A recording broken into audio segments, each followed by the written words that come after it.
کیا انصاف دے گا؟ جی تو علینا، ایک اہم معاملے کی آج ہم بات کر رہے ہیں۔ ویسے تو نیب کے کردار پر اور طریقہ کار پر سوالات اٹھتے رہے ہیں اور عدالتوں میں بھی اس کی گونج سنائی دی ہے، لیکن یہ حالیہ واقعات اور اس سے پہلے کا جو معاملہ تھا اس پر کوئی انکوائری نہیں ہوئی ہے۔ سابق چیئرمین نیب کے خلاف بڑے سنگین الزامات لگے ہیں۔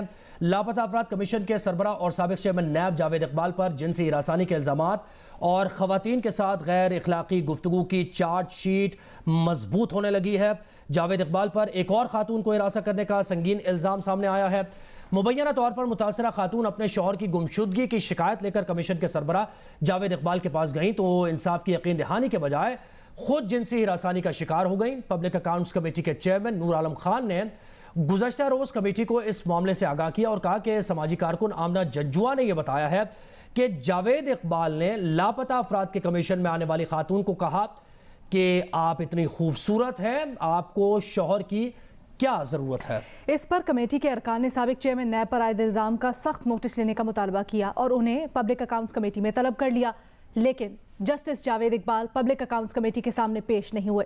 جسٹس جاوید اقبال اس سے پہلے بھی ایک ویڈیو اسکینڈل کی زد میں رہے ہیں جب ایک اور خاتون بلکہ طیبہ گل نے ان پر جنسی ہراسانی کا الزام عائد کیا تھا۔ جب انصاف کے رکھوالے ہی انصاف کی دھجیاں اڑائیں گے تو سائلین کس کا دروازہ کھٹکھٹائیں گے، کس سے منصفی چاہیں گے؟ یہ بڑے اہم سوالات ہیں۔ اس کے مختلف پہلوؤں پر روشنی ڈالنے کے لیے آج ہمارے ساتھ موجود ہوں گے سینئر اینکر پرسن تجزیہ کار حامد میر صاحب، شاہزیب خانزادہ صاحب اور نون لیگ کے رہنما طلال چودھری صاحب بھی ہمیں جوائن کریں گے۔ لیکن اس سے پہلے علینا، پبلک اکاؤنٹس کمیٹی کی آج کی کارروائی جاری ہے اور پبلک اکاؤنٹس کمیٹی میں بلایا گیا تھا جاوید اقبال کو، لیکن وہ پیش نہیں ہوئے ہیں، تو اس کی ذرا ڈیٹیلز لیتے ہیں۔ آصف بشیر چودھری نے ہمیں جوائن کیا ہے۔ آصف، کیا احوال ہے آپ کے پاس پی ایس سی کی آج کی میٹنگ کا؟ جی، پبلک اکاؤنٹس کمیٹی کا یہ اہم اجلاس اس وقت چیئرمین نور عالم خان کی صدارت میں جاری ہے اور ایجنڈے کے مطابق جو پہلے آئٹم تھا اس میں طیبہ گل جو ہیں ان کا معاملہ جو ہے وہ زیر بحث ہے اور ان کی جانب سے جو کمیٹی کو خط لکھا گیا تھا اس پہ آج سنوائی ہو رہی ہے۔ جسٹس جاوید اقبال نے یہ خط لکھا ہے کہ وہ چھٹیاں منانے کے لیے جو ہے وہ چلے گئے ہیں اور وہ نہیں آ سکتے، دستیاب نہیں ہیں۔ اس وقت طیبہ گل جو ہیں ان کا سٹیٹمنٹ کمیٹی کے اندر جو ہے وہ ریکارڈ کیا جا رہا ہے اور طیبہ گل نے انتہائی ہولناک اور انکشافات سے بھرپور جو اپنا بیان ہے وہ ابھی وہ ریکارڈ کروا رہی ہیں اور اس وقت وہ اپنی ایویڈنس بھی کمیٹی کے سامنے رکھ رہی ہیں۔ طیبہ گل نے یہ انکشاف کیا ہے کہ وہ اپنے شوہر کی چچی کی بازیابی کے سلسلے میں لاپتہ کمیشن میں پہلی مرتبہ گئیں اور درخواست کے اوپر جو ان کا نمبر تھا اس سے جسٹس جاوید اقبال جو ہے وہ ان سے رابطہ کرتے تھے اور ان کا کہتے تھے کہ اگر آپ نہیں آئیں گی تو سماعت نہیں ہوگی۔ اس طرح بار بار ان سے رابطہ کیا جاتا۔ طیبہ گل نے بتایا کہ بعد میں جسٹس جاوید اقبال انہیں دھمکانا بھی شروع ہو گئے اور انہوں نے کہا کہ اگر آپ میری بات نہیں مانیں گی یا میں نے آپ کو اپنے خلاف کسی دفتر میں دیکھا تو آپ کی جسم کے ٹکڑے واپس جنگ میں جائیں گے۔